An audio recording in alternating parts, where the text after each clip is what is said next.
Hermanos, el tema de hoy tiene que ver con la santidad. Y es que algo de lo que el Señor me ha enseñado es que nos hemos dedicado a hacer muchas cosas como iglesia, como congregación, como profesos creyentes cristianos. Hacemos tantas cosas que ni el Señor nos va a pedir que lo hagamos. Y nos olvidamos de lo primordial. ¿Qué es lo primordial? ¿Cuál es la esperanza más fiel del cristiano? A ver, alguien que me ayude, a varias ideas. ¿Cuál es la esperanza más fiel del cristiano? ¿Qué espera el cristiano? Entonces, la salvación. La venida de Cristo. Otra. La santidad. ¿Qué otra cosa necesitamos? Servicio. Bueno, servicio. ¿Cómo? La resurrección.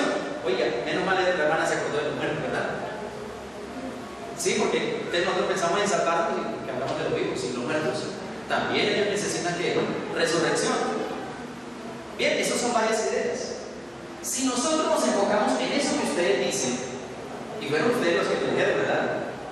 Y yo tengo que estar de acuerdo con lo que ustedes dicen. Si nos enfocamos exactamente en eso que ustedes nombraron, no perderíamos tanto tiempo. Cristo de seguro que yo hubiera venido. Bien, el servicio. ¿Por qué la iglesia no se dedica a servir? Y intenta servir, a servir. Luego, salvando a otros, no te puedes salvar a ti mismo. Y luego no hablaron de la salvación. ¿No es la esperanza del cristiano ser salvo? ¿O entonces para qué nos convertimos en cristianos? ¿Para qué seguimos lo que dice la palabra de Dios? ¿Para qué predicamos los 10 mandamientos? ¿El propósito acaso no es a la final ser salvos? ¿Y por qué no dedicamos nuestras vidas específicamente a la salvación? ¿Qué tengo que hacer yo para ser salvo? Mire, este libro me lo encontré esta mañana. ¿Qué haré para heredar la vida eterna? No fue donde saqué el tema. Pero antes de salir, como que me faltaba algo. A veces me pasa eso. Y sí, se me queda a veces hasta la plata con que voy a comprar, hacer las compras. Pero esta mañana salí y algo me faltaba y fui a la biblioteca y miré los libros. Y de varios encontré este. Lo abrí así y leí una frase. Uy, una frase ajustada a mi sermón. Ajustada a mi sermón. Lo voy a llevar y luego por el camino la busco. Pero como es natural, yo no puedo permitirme sentarme en un taxi y no hablar. A veces cuando voy con otros creyentes, otros hermanos míos o miembros de esta iglesia, dejo a ver si los otros también hablan, ¿cierto? Porque a veces uno dice como que no le doy la oportunidad que el otro también haga. Pero como yo venía solo, pues me dediqué a hablar con el taxista y no volví a mirar el libro. Para haber ahondado más, haber tenido más argumento, ¿verdad? Porque de verdad decía, estaba apoyado en la Biblia, pero se me perdió el texto. Pero nuestra pregunta y nuestras acciones deberían apuntar todas a qué debo hacer para ser salvo, qué bien haré para heredar la vida eterna. Pero miren, nos dedicamos, hay que hacerlo, no estoy diciendo que no hay que hacer esas cosas, pero nos dedicamos de pronto a cantar. Usted en su casa enciende su computador, pone unos videos, pone una música y empieza a cantar. Y el Señor dice que le alabemos con cánticos y salmos. Sí, hay que hacerlo. Pero eso es lo que nosotros deberíamos estar afanados ahora que Cristo está pronto a venir. Cantando. Oh, es que perfeccionándonos a nosotros mismos. ¿Qué debemos hacer para ser salvos? Preocúpese por eso. Es como cuando usted tiene un examen. Usted no se, cuando tiene un examen en la universidad, en el colegio, usted no se preocupa por tener la pieza arreglada. A veces hasta la pieza arreglada, con tal que usted estudie y aprenda lo que necesita responder en el examen. ¿Sí o no? Cuando usted tiene que entregar el proyecto en el trabajo, o tiene que entregar las cuentas en su trabajo, o tiene que terminar un trabajo para entregarlo a determinada hora, usted descuida muchos otros aspectos y se dedica exactamente a lo que necesita. Pero en la vida del cristiano, pensando que Cristo viene pronto, pero siendo oidores olvidadizos, nos dedicamos a un poco de cosas que realmente el Señor no nos va a pedir cuenta de eso. La santidad, Hebreos 12, creo que 14, vamos a abrir nuestras Biblias, es algo sin la cual nadie verá al Señor. Pudiese hacer la pregunta: ¿Tiene usted santidad? ¿Es usted el santo de la libertad de la Francia?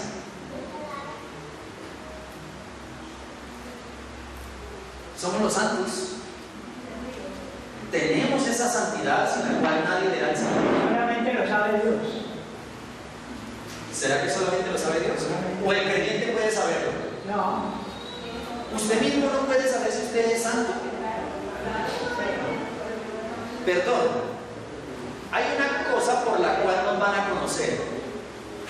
Y está hablando del verdadero pueblo de Dios, no el que aparenta, sino el que es. ¿Por qué cosas nos conocerán? ¿Por qué? Por los frutos. ¿Y el árbol muestra los frutos o los deja escondidos? ¿Solo el sembrador sabe cuáles son los frutos? No. Solo el sembrador no sabe quiénes son los frutos. Todo el que pasa ve los frutos. La gente, cuando los discípulos en Antioquía empezaron a predicar el Evangelio de Cristo, porque Antioquía no pertenecía al pueblo de Israel, Antioquía pertenecía a las tierras paganas, y empezaron a predicar, la gente empezó a llamar a esos discípulos ¿cómo? ¿Cómo? Cristianos. Hay una hermana que sabía, que había leído la historia. Lo llamaban ¿cómo? Cristianos. ¿Por qué los llamaban cristianos? Hablaban de Cristo. ¿Cómo vivían ellos? Como Cristo. ¿Cómo se expresaban ellos? Como Cristo. Toda su apariencia era la de ¿quién? La de Cristo. Quizás algunos, hoy como el mundo sigue a los hombres y nos gusta ser imitadores, ¿verdad? Y el apóstol Pablo dijo que lo vean. A lo mejor se vestían parecido a Cristo y les contaban cómo era Cristo, y a lo mejor se dejaban crecer el cabello porque Cristo era nazareno y no pasaría nada por su cabello, y a lo mejor se vestían como Cristo. No se viste hoy la gente, no se rapa su cabeza para parecerse a la gente, soy personal. Su apariencia mostraba, sus acciones mostraban quiénes eran esos hombres. Eran los discípulos santos del Señor, ¿sí o no? ¿Tenían santidad? Sí. Y hoy los discípulos del Señor de la Iglesia de Libertad, ¿tienen la santidad o la tenemos? Amén. ¿Estamos buscando la santidad? ¿Saben, mis hermanos, que próximamente va a haber un examen? El cielo tiene un examen que nos va a hacer y se llama el juicio. Y ahí usted tendrá que comparecer y contestar. Pero no es por sus palabras que va a ser juzgado, aunque las palabras que haya dicho por esa de la Biblia se las condenará, será justificado.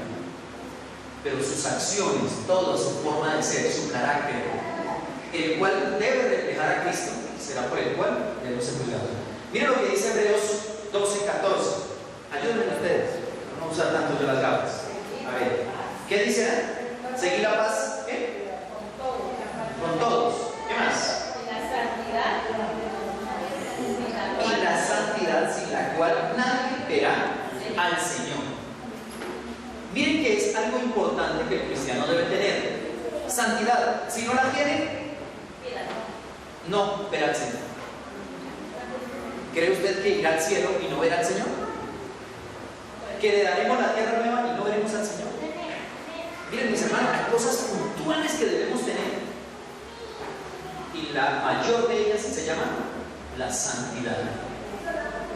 Ahora, ¿qué es santidad? ¿Qué es santidad? ¿Alguien me puede decir qué es santidad en pocas palabras? Ayúdame. ¿Cómo? Amén. Porque eso no se lo reveló ni carne ni sangre, hermano. ¿Quién se lo reveló? El Espíritu de Dios. El Espíritu de Dios. Lo iba a leer, pero ya usted lo dijo. Vivir sin pecar. Ahora, acá hay alguien que anda viviendo sin pecar. ¿Sí? Dianita dice que sí. Me gusta que acentúen que sí. ¿Estamos procurando por no pecar? ¿O estamos procurando por andar en el pecado? ¿Cómo es nuestra vida? La lucha por no pecar. La lucha por no pecar. Si santidad es vivir sin pecado, entonces ¿cuál debe ser nuestra meta? ¿Acaso el mientras corre ya está en la meta? Pero corre ¿por qué? Por alcanzar una meta. La vida cristiana y la perfección del carácter solo será completa cuando Cristo venga. Pero usted tiene que haber hecho su parte de perfección, haber entregado su vida en las manos del Señor. ¿Para qué? Para obtener la santidad sin la cual nadie verá al Señor. ¿Cómo obtenemos esa santidad? ¿Qué dice la Biblia? ¿Ustedes conocen qué dice la Biblia? Vean, hermanos, yo les voy a proponerles algo. Vamos a ir a Ezequiel 22:26. ¿Saben que ocurre algo en nuestra iglesia? Y voy a referirme a la iglesia de Milagros. Una frase dicha por Elena de White dice: Dios tiene una iglesia en la tierra, pero la ha levantado para ser un pueblo peculiar, un pueblo diferente y separado, apartados de las cosas del mundo, quien ha de dar testimonio de aquel que ha de venir por nosotros. Palabras de Elena de White. Hemos sido levantados para ser ¿qué? Un pueblo diferente, no un pueblo similar o parecido a los demás, pero a veces nuestra iglesia quiere compararse y parecerse a las otras. Es que la iglesia evangélica, miren que ellos están haciendo eso, porque no lo hacemos nosotros. Miren que allá cantan así, porque no cantamos nosotros así. Venga, luego la alabanza no es algo que sale del corazón, pues para que sea sincero. ¿Por qué tenemos que copiar? Vamos a ir a Ezequiel. Yo les dije que abrieran en Hebreos, pero no lo leí, ¿verdad? Vamos a ir a Ezequiel 22:26. Ezequiel 22:26.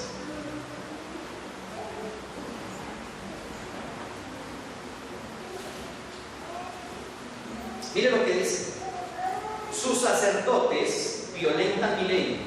¿Cómo se llama a violar la ley? O en una palabra. No, pero si usted quebranta la ley, ¿cómo se llama eso? ¿No?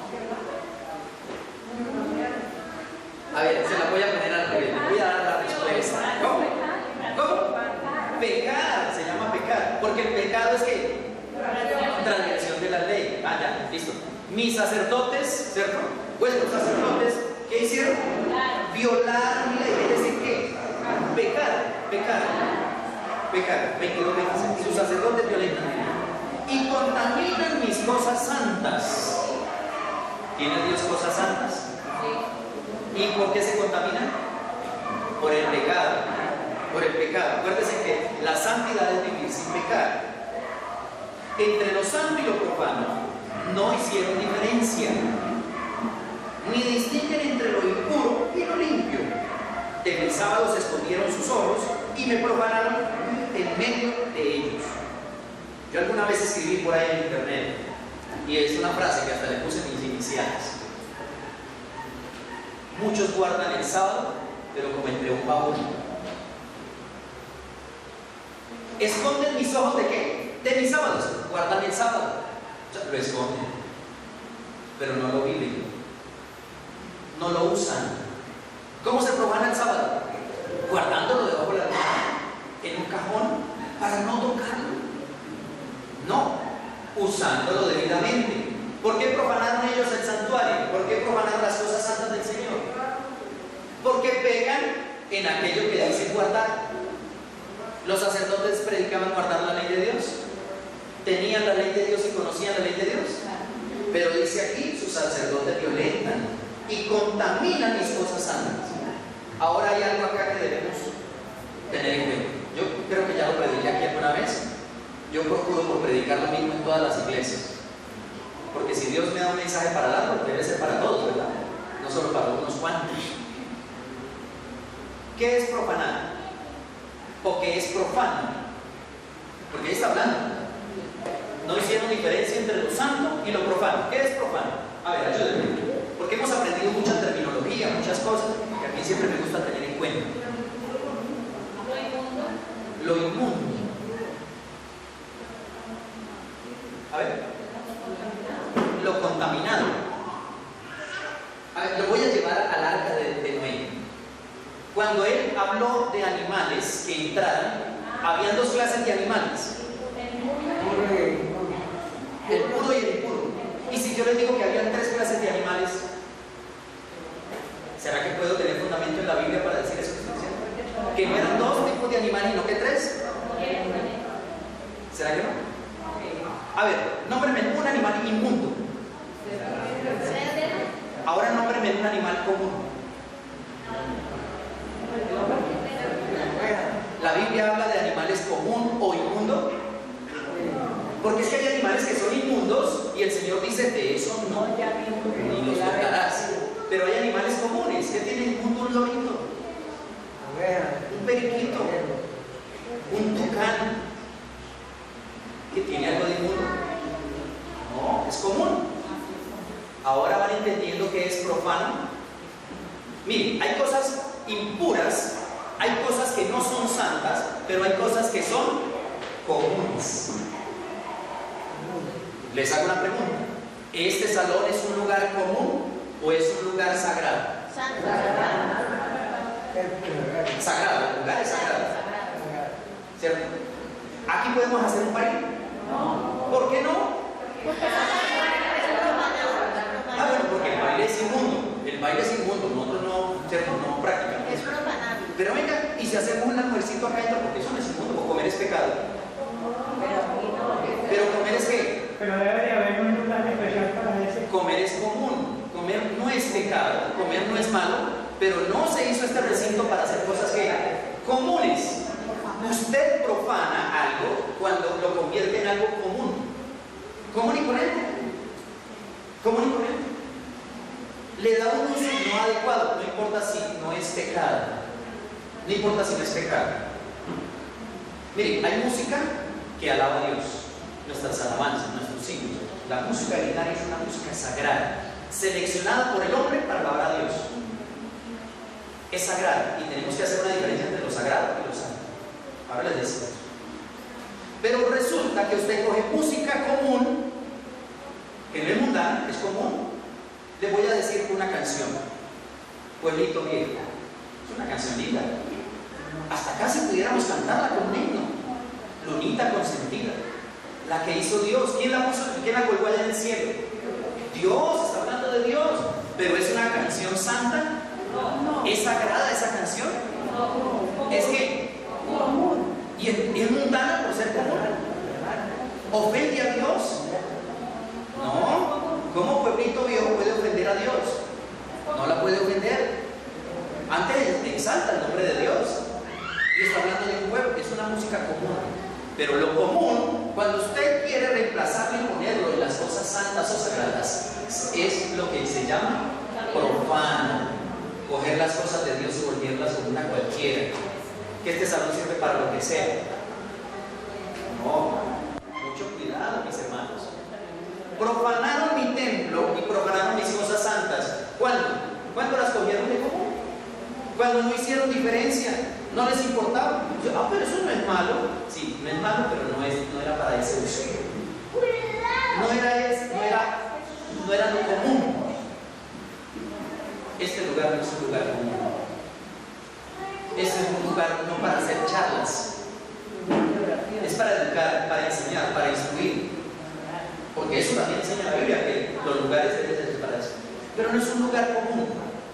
No es para hablar chistes. Yo no me puedo parar aquí a hacer chistes, porque es un lugar que sagrado. Y ahí va la diferencia. Entonces, profano es ¿qué? Común. La palabra profano se llama común. O significa común. No es mundano. Obviamente lo mundano más que de allá es común, ¿verdad? No es sagrado. Entonces hay que hacer diferencia. Pero sagrado es lo que el hombre dedica a Dios. ¿Cuándo se convierte en santo eso que el hombre dedica a Dios, que es sagrado? Yo los tengo lleno de preguntas, ¿verdad? Pero vinimos a aprender. Porque el Señor predicaba, enseñaba y sanaba. Yo vine a enseñar hoy. Eso quiere que el Señor haga, ¿cierto? El Señor nos enseña. Miren, sagrado, lo sagrado, como las sillas, como este atril, este púlpito, la plataforma, a veces le damos como que es más santo de aquí para allá que de aquí para allá. Allá podemos hacer lo que quieran, aquí no, ¿verdad? Aquí no hay un delito hacer eso, porque no, todo ese lugar es que fue apartado para Dios, se llama sagrado o consagrado a Dios. pero se convierte en santo por la presencia de Dios. Les digo una cosa, ¿cuántos días tiene la semana? Pero usted le va a preguntar a una persona que no sabe nada de la Biblia ni de la ley de Dios. Ella va a pensar que el sábado es como. Es un día común. Pero ¿qué es lo que hace santo ese día? Fue apartado para el Señor y el Señor nos pide a nosotros que lo apartemos. Y la Biblia dice que lo consagremos, que lo santifiquemos. ¿Y qué convierte en santo el día sábado? La presencia de Dios. Es Dios el único que puede hacer las cosas santas, el hombre no. El hombre las santifica ¿por qué? Porque las aparta para Dios y busca su presencia. ¿Vamos entendiendo? ¿Vamos captando? ¿Sí? Bien. Ahora, ¿por qué esos sacerdotes profanaron las cosas santas y no hicieron diferencia entre lo santo y lo profano? ¿Quiénes debían enseñarle al pueblo a hacer esa diferencia? Los sacerdotes. Ahora nosotros tenemos un sacerdocio. ¿Cómo? Cada uno es un sacerdote. Porque nosotros no tenemos jerarquías, ¿verdad? No creemos en jerarquías. Los laicos nos distinguimos porque no tenemos pastores, porque pastor no es un título ni un cargo. Incluso el anciano tampoco es un título ni un cargo. El anciano es una dignidad de servicio, una persona que sabe, que guía, que busca, que si tiene el don de pastor, pues cuidará las ovejitas y de vez en cuando va a ir a visitar a ver cómo están. Y no solo de vez en cuando, sino siempre. Es un don, es algo que le nace. Pero ¿sabe qué dice Ezequiel 44:23? Y vamos a ir más adelante. Miren lo que pasó y miren cuál es el problema de nosotros como iglesia que se presenta en el día de hoy. 44:23. Hoy no tenemos sacerdotes, pero tenemos ancianos. Hemos puesto hombres sobre nosotros para que sean los guías de la iglesia, los servidores, los baluartes de la fe, las columnas de esa verdad. Son los ancianos esos, ¿verdad? Pero cada uno también debemos serlo, ¿verdad? Bien. 44, ¿qué le dije? 23. 44:23. Enseñarán a mi pueblo, y está hablando de los sacerdotes. Si usted va al versículo 17, debe tener un separador en el inicio, de los levitas. Ellos, los sacerdotes, enseñarán a mi pueblo a diferenciar entre lo santo y lo profano y a discernir entre lo limpio y lo impuro. ¿Quiénes? Los sacerdotes. Ahora, ¿por qué nuestra iglesia puede llegar a caer en el error y a hacer prácticas no debidas? O a introducir tradiciones que no tienen fundamento en la Biblia. Porque nos puede pasar a nosotros, ¿sí o no? Nos apartamos de los... Hemos traído muchas tradiciones de otras partes, ¿sí o no? Las iglesias protestantes todas han copiado cosas de la católica. Y no todo lo que hace la católica es malo. Lo malo es lo que no tiene fundamento en la Biblia como práctica eclesiástica. Por ejemplo, el nombrar pastores, ¿por qué nosotros no? Porque no tiene fundamento en la Biblia nombrar pastores. No tiene fundamento en la Biblia. Es un don, aparece en Efesios. Y esos hombres que tienen el don, entonces, son llamados pastores. Pero no por un estudio universitario o en un seminario, es que se hace un pastor. O un maestro. Le damos un diplomado y el diploma dice, ahora usted es un maestro. Ahora se puede enseñar. ¿Es así que se forman los maestros en la Biblia? No. ¿Cómo se hace un maestro en la Biblia? ¿Cómo se obtiene el don de maestro entonces para que lo entiendan? No es estudiando. En seguir en servicio y modificar el carácter de Cristo. Así es un maestro, sirviendo lo que aprendimos de Cristo. Bueno, el discípulo hace lo que hace su maestro. Entonces la pregunta sería mejor, ¿cómo obtenemos los dones? A través del Espíritu Santo. No necesitamos ir tanto a la Biblia, ¿verdad? Porque ya sabemos del Evangelio. Y muchos de aquí pueden contestar. Incluso lo podemos deducir. Pero el Espíritu Santo, ¿dónde mora? En nuestra alma, en nuestro ser. Mora la justicia, donde hay justicia. Si el Espíritu Santo es quien da los dones y tenemos un don por medio que el Espíritu Santo mora en mí, entonces ahora yo tengo el don. ¿Será que andando en pecado puedo tener ese don que necesita la iglesia para su edificación? Y Efesios 4 dice que el Señor, el mismo que subió y bajó, ¿cierto? Y dio dones a los hombres, ¿cierto? El mismo que puso en la iglesia, ¿quiénes? Apóstoles, pastores, maestros, ¿qué otra cosa? Profetas, evangelistas. Esos son dones, no son cargos ni títulos. No se estudian en universidades para ser apóstol, ni para ser profeta, menos para ser pastor y menos para ser maestro. Se obtiene por medio de la consagración, sin la cual nadie verá al Señor. La santidad, cuando usted empieza a buscar la santidad, a buscar de las cosas de Dios, que es santidad, o vivir sin pecado, entonces Dios obra en usted. ¿Por medio de quién obra? Por medio del Espíritu Santo. Por medio del Espíritu Santo. Mis hermanos, por eso la preocupación de nosotros debería ser lo tangible, lo necesario para la salvación. Cristo está pronto a venir, amén. ¿Cuántos creen que Cristo viene pronto? Amén. Voy a poner algo de tiempo, a ver. Vamos a tratar de entender. ¿En 20 años habrá venido Cristo? Puede ser hoy. No se sabe, pero usted espera que en 20 años haya. Puede ser hoy. Pues los hermanos que tienen más de 80 o que tienen 80 dirán que sí. Porque soportamos poco a los 100, ¿o no? El apóstol Pablo, ¿cuándo esperaba a Cristo? ¿Pronto o muy lejos? Pronto. Siempre decía que Pronto. preparado. ¿Y cuánto hace que se murió el apóstol Pablo? Murió sin esperanza porque no vino Cristo.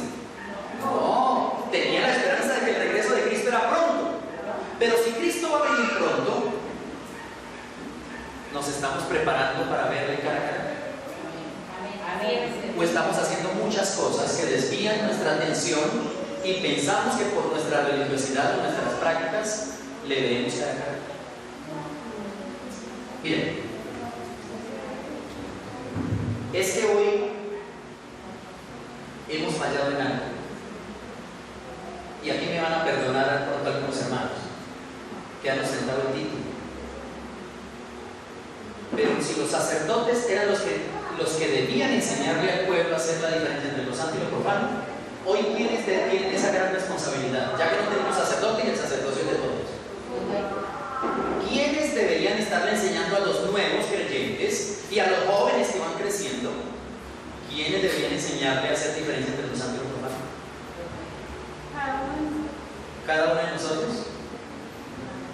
Y entonces el niño le va a enseñar al papá cómo ser santo y qué diferencia entre lo santo. ¿Ah? ¿Puede ser que el niño le enseñe al papá? Sí, puede ser. ¿Puede ser? Pero siempre debe ser la ¿Qué dice Mateo? autoridad que enseñe a la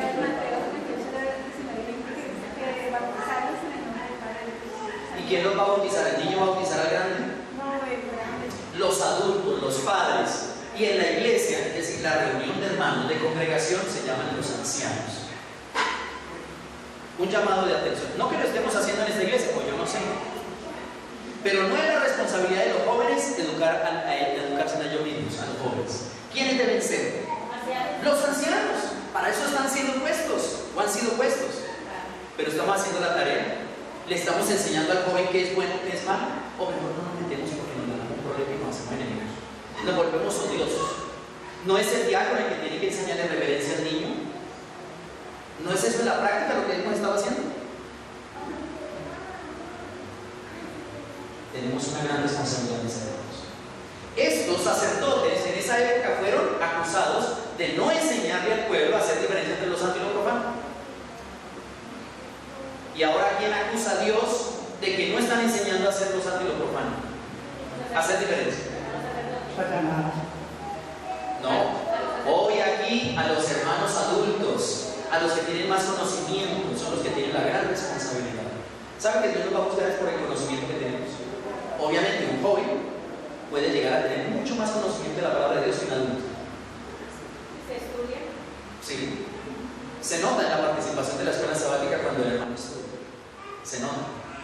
Se nota que tiene más discernimiento un hermano que a lo mejor no haya estudiado, pero como se ha venido preparando en su casa, ha tenido más contacto con la palabra de Dios, entonces esa persona puede decir más con inteligencia.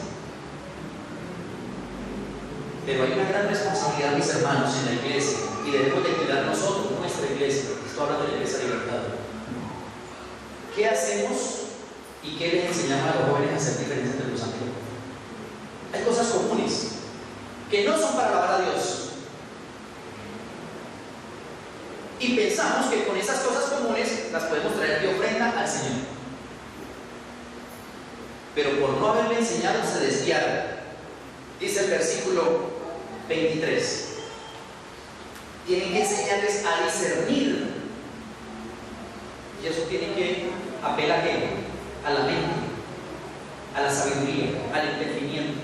Eso significa discernir. Mis hermanos adultos, son ustedes los guías de sus jóvenes. No podemos soltar los programas de la iglesia a los jóvenes. ¿Pero qué hacen? No, ellos hacen su programa. No. Debe velar cada miembro de iglesia adulto que tiene bastante conocimiento y contacto con el Señor, estar pendiente a decir: cuidado, eso no se hace aquí. Miren, mis hermanos, ¿por qué nos vamos a perder? Vamos a ir a Hebreos 12 y vamos a leer el versículo 13 al 15, Hebreos. Y voy a detenerme. Creo que ya el tiempo se está acabando. Hebreos 13. Si la santidad es tan importante,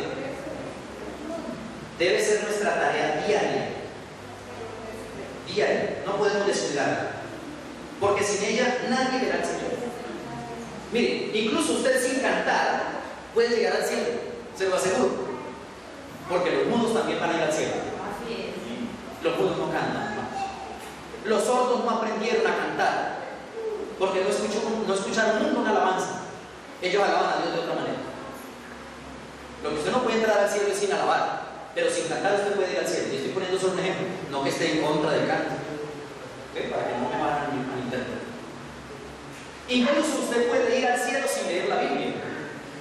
La Biblia dice: bienaventurados los que oyen, y más bienaventurados los que ponen en práctica las cosas en ella. ¿Sí o no? Entonces no necesita usted leer, porque hay gente tan analfabeta. Yo tengo un hermano que no sabe leer allá abajo en la ensalada, y no sabe leer, y los hijos se crecieron y nunca le enseñaron a leer al papá, y la esposa sabe leer y nunca se ha sentado: venga, mi amorcito, yo le enseño cómo escribe la A. Increíble, ¿verdad? Yo me enteré hace un mes que un hermano lleva casado como 17 años con la esposa y el hermano no sabe leer. Y eso que le interesa y quiere aprender a leer. Me dijo: hermano Richard, usted me puede enseñar a leer, porque le pasé un año. No sé leer, lloro, pero no sé leer. Y no es un hermano viejo. No piensen que es un señor de 60, de 80. Es un hermano menor que yo. No les digo el nombre. Miren, escuchen, mis hermanos, porque aquí está lo que nosotros debemos tener en cuenta. La Biblia no se lee en la mano, pero yo me voy a apartar acá para acercarme a ustedes. Hebreos 12. Miren, mirad que ninguno se aparte de la gracia de Dios. ¿Qué es apartarse de la gracia de Dios? Perdón, pregunta otra vez. ¿Qué es la gracia de Dios? ¿Qué es la gracia? ¿De qué? La misericordia que La misericordia de Dios. Dios tiene misericordia de usted y le da algo que usted no puede obtener por usted mismo. Imagínese, Dios se lo da a quienes, a los buenos o a los malos. ¿A quién le dio la gracia? ¿Con quién tuvo gracia Dios? Con los pecadores, díganlo, hermanos. Conmigo, que soy pecador, Dios tuvo gracia. Por eso conocí el Evangelio. Por eso puedo obtener la salvación. ¿Cristo murió por quiénes? ¿Por los buenos o por los malos? Por todos. A eso se llama gracia. Un don inmerecido. Si no se lo merece, entonces no piensen que se obtiene por medio de méritos. Pero ahora, ¿se puede rechazar la gracia? ¿Se puede apartar uno de la gracia? ¿Puede usted abandonar la gracia? Sí. Se puede apartar, acá lo está diciendo. Mirad que ninguno se aparte de la gracia de Dios. ¿Por qué se apartaría una persona de la gracia de Dios? Si Dios se lo da a usted de gratis. Le dice, vea, tome el regalo. ¿Cómo usted rechaza el regalo? No recibiendo, no obedeciendo, no siguiendo los consejos de Dios, no obedeciendo.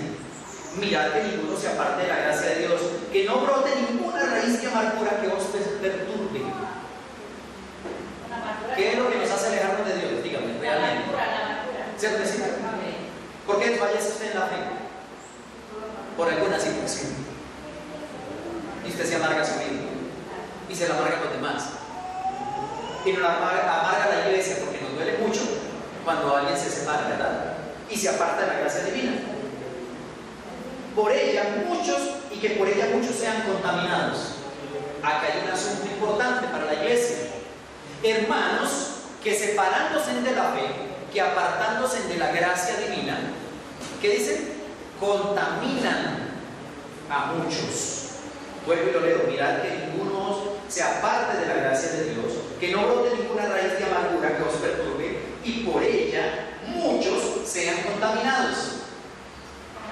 Unos pierden la fe y los demás pues se van detrás. Ah, si mi mamá no asiste, si mi mamá no cree, pues yo tampoco. ¿Sí o no? Porque los hijos seguirán el ejemplo de los papás y el papá no le va a poder exigir a su hijo que lo haga.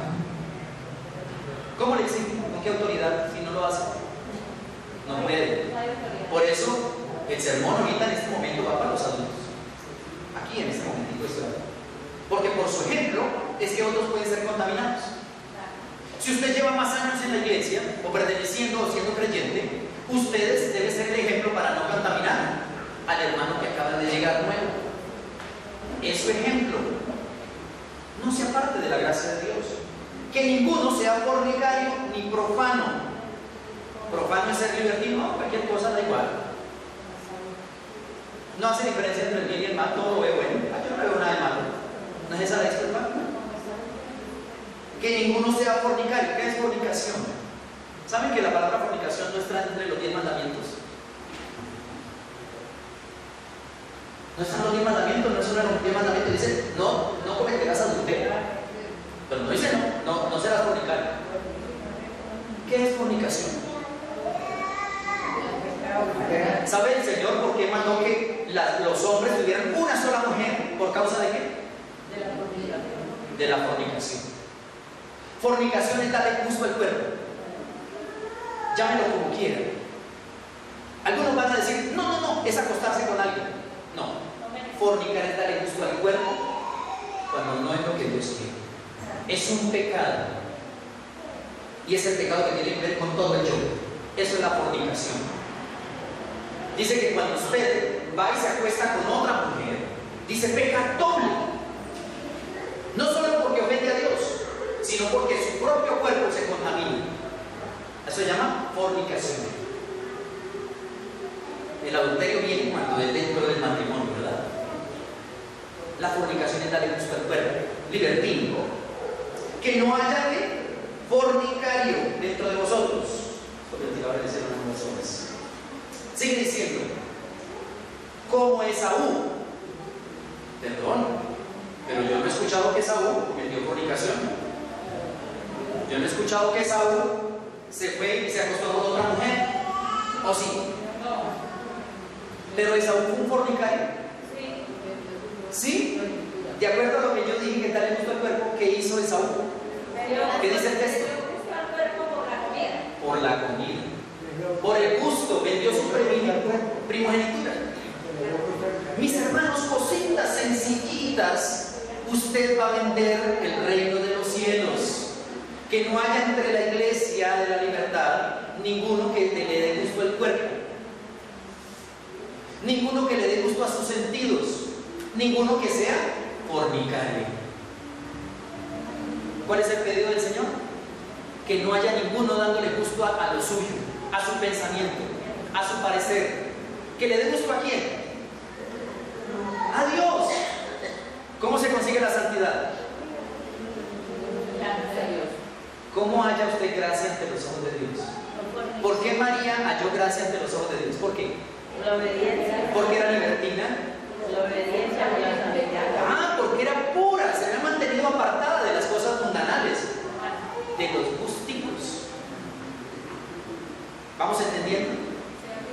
Vamos captando que es lo que necesitamos nosotros como iglesia.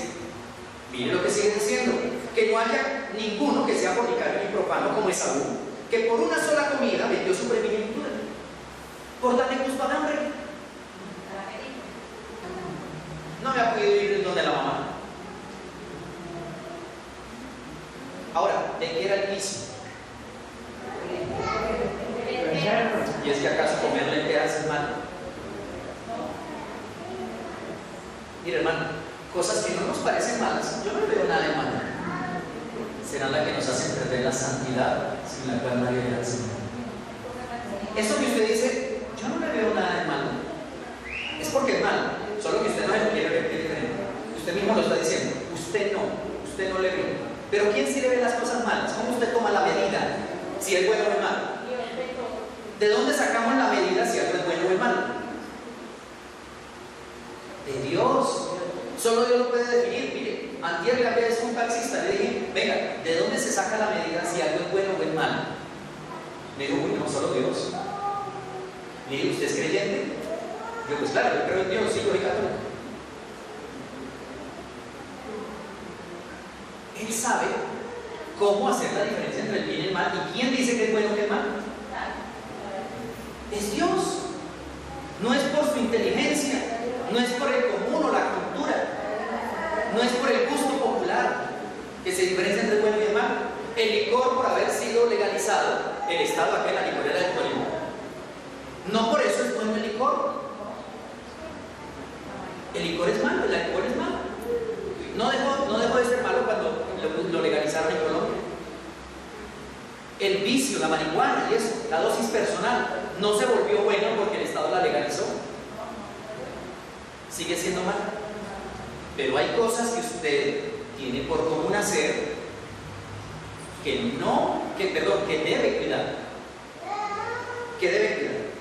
Porque por una cosa común y corriente como el comer, vendió algo muy grande. Y la primogenitura no era la herencia, no era cargarse todas las vacas, no era cargarse todas las cabezas ¿cómo llaman? Los camellos que tenía su papá. La bendición de Dios. Era solo la bendición. Dios le bendiga. Y la palabra del Padre valía mucho para nosotros. Hoy aparentemente eso no vale, ¿verdad? Pero me encanta ver esos hijos que se acercan a su papá o a su mamá y van a salir de casa. Yo digo, yo quisiera tener esa cultura. Madre, bendición. Y le pone su cabeza para que la mamá le diga que Dios le bendiga. Y salen y se van contentos. Y digo, yo quiero hacerlo también. Y los hijos, padre, bendición. Y salen y se van, qué cosa tan linda. Vale que el papá le dé la bendición. En la Biblia usted no encuentra otra persona autorizada para dar la bendición del matrimonio a la pareja. ¿Quién es el que da la bendición a la pareja? ¿Quién? Dios.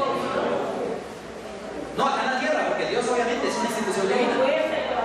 Es el papá y la mamá. Ellos son los que aprueban si se casan o no se casan. Es la bendición impartida en el hombre o por el hombre, pero es dada por Dios. Es Dios quien le da esa autoridad a los papás para que le digan, hijito, Dios lo bendiga. Busque la Biblia y no encuentra ningún juez. Busque la Biblia y no encuentra un abogado. No encuentra un pastor. Son los padres quien por la bendición de sus vidas y su testimonio tienen la autoridad para decir, Dios lo bendiga. Hasta los papás le buscaban la novia al otro, ¿verdad? Yo quisiera ser así. ¿Qué nos trae bendición? No podemos apartarnos, no podemos vender nuestra primogenitura por gustico. Ahora sigue diciendo acá, porque ya sabéis, y miren la sentencia tan grave, ¿por qué no debemos vender por un gusto propio, aunque sea algo bueno y no le veamos nada de malo, o que sea algo común y corriente? ¿Por qué no debemos vender nuestra primogenitura? Porque ya sabéis que después quiso recibir la bendición. Esaú fue donde su papá, papá, Dios mío, dame la bendición. Dios mío, yo ya le impartí una sola vez. ¿Usted por qué se dejó engañar? ¿Le había podido dar la bendición al papá? Sí, le costaba volverlo a decir. Pero es que tiene una cosa trascendental y una lección para nuestra vida, porque estoy leyendo ese Hebreos, no estoy leyendo Génesis ni Éxodo. La historia que estoy leyendo está en Hebreos, es para usted y para mí. No es una historia del pasado, es una lección para usted y para mí. Y quiso recibir la bendición, pero fue rechazado y no pudo cambiar el sentimiento de su padre, aunque lo procuró con lágrimas. Llegará un día cuando usted rogará: Dios mío, sálveme, Señor. ¿Y qué le va a decir? ¿Cuáles serán las palabras del Señor? Apartado de Dios. Obradores de maldad. ¿Qué no quiso esa persona? ¿Qué fue lo que no quiso? ¿Qué fue lo que rechazó? La salvación. La salvación. Se vendió por un gusto. Por darle gusto al cuerpo, satisfacer una necesidad, según usted. Porque si no supiera esa necesidad, yo me muero, dice la gente. Pero el que quiera salvar su vida, la perderá. Mas el que pierda su vida por causa de mi nombre, esa que hallará salvación. Mis hermanos, si hay algo que nosotros tenemos que tener en cuenta, a pesar de que sabemos que están ocurriendo muchas cosas, estamos durmiendo, hermano. Es santidad, procúrela. Busque no pecar. Yo soy humano, mis hermanos. Yo soy humano y tengo tentaciones. Y muchas veces recuerdo el pasado en haber caído en esas tentaciones. Pero si hay algo que usted debe permanecer aquí, es que cada vez que se presenta una tentación, aunque sea algo natural, aunque usted lo vea como una necesidad del cuerpo, diga no. Porque yo sé que acá en nuestro medio hay tentación, hay hermanos tentados. Porque yo también soy tentado. Usted no es diferente a mí. Pero lo triste es que hay jóvenes y hay hermanos que le están dando gusto al cuerpo. Acaricia la tentación. No solo la acarician, se la llevan para la casa. Mis queridos hermanos, desviamos nuestra mirada. Los hermanos en la programación que hagan de esta iglesia, por favor, hermanos, busquen que los jóvenes, que los demás hermanos busquen santidad, que los programas lleven a la santidad, porque los preparamos mucho para enfrentar el mundo y nos preparamos para eso. Pero esa capacitación, esa instrucción, ese tipo de educación no es la educación que el cielo exige. Debemos velar por lo que le estamos dando de alimento a nuestra hermandad y poner por alto algo que usted debe conseguir para poder ver al Señor. Mis hermanos, es triste que nosotros mismos a veces nos convirtamos en esa calidad de personas. Por eso el Señor dijo en Isaías 6:16, no sé de memoria, ¿quieren buscar ustedes? Es un texto que de niño me aprendí. Y hoy debe ocurrir eso en esta iglesia. Así dice el Señor Jehová: paraos, deteneos, dicen otras versiones, ¿verdad? ¿Sí lo dicen así? ¿Está diciendo ya? Paraos en los caminos y mirad. Yo para mirar de lejos, yo miro mejor sin gafas. Y mirad, observad. Mirar no solo abrir los ojos, es detallar. ¿Cómo escuchar? No quiero solo oidores. Es que escuchar no es solo eso. La fe viene por el oír, pero no solo por escuchar, eso usted ya involucra mucho más. Creer no es solo decir, ay sí, eso es verdad. Creer involucra obedecer. Paraos y mirad en los caminos y preguntad por las sendas antiguas. Estaba leyendo Hebreos, pero lo que referí fue del antiguo. Jeremías 16:16. Jeremías 6:16. ¿Sí entendí que me preguntaban por el texto? Preguntad por las sendas antiguas cuál sea el buen camino y hallaréis descanso. Ahora voy a referir unas palabras de Jesús. Venid a mí todos los trabajados y cargados, que yo os haré descansar. Amén. Amén. Amén. Qué palabras tan lindas, ¿verdad? Anoche le decía a una hermana, yo también estoy cansada. Y a la hermana Janet, a nuestra hermana, le dije, cierto, yo también estoy cansada. Estoy cansado de este mundo, no ofrece nada. De verdad no ofrece nada. ¿Qué le ha ofrecido a usted? A ver, angustias y amarguras. Otros felicidades, ¿cierto? Pero son cosas, alegrías ahí, temporales. Eso no lo van a llevar a usted a la patria celestial para tener un gozo perfecto. usted debe hacer un alto en el camino, mi hermano. Usted personalmente. Sentarse en su casa y empezar a escudriñarse. En este momento inicia ese escudriñamiento. Escudriñe su corazón. Que la próxima tomada de Santa Cena no le coja como a la carrera. ¡Ay, hoy era! No. Que usted ya ha hecho una preparación a conciencia. Y que haya cambiado sus hábitos, sus gustos, para no pecar. Y miren por ese camino y anden por él, porque necesitamos descanso, mis hermanos. Que no seamos como esos hijos de esa época que dijeron al final: no andaremos. Qué lástima, ¿verdad? Y así dice el Señor en Hebreos 4: no entrarán en mi reposo. No hay verdad. Mis hermanos, la preocupación de nuestra iglesia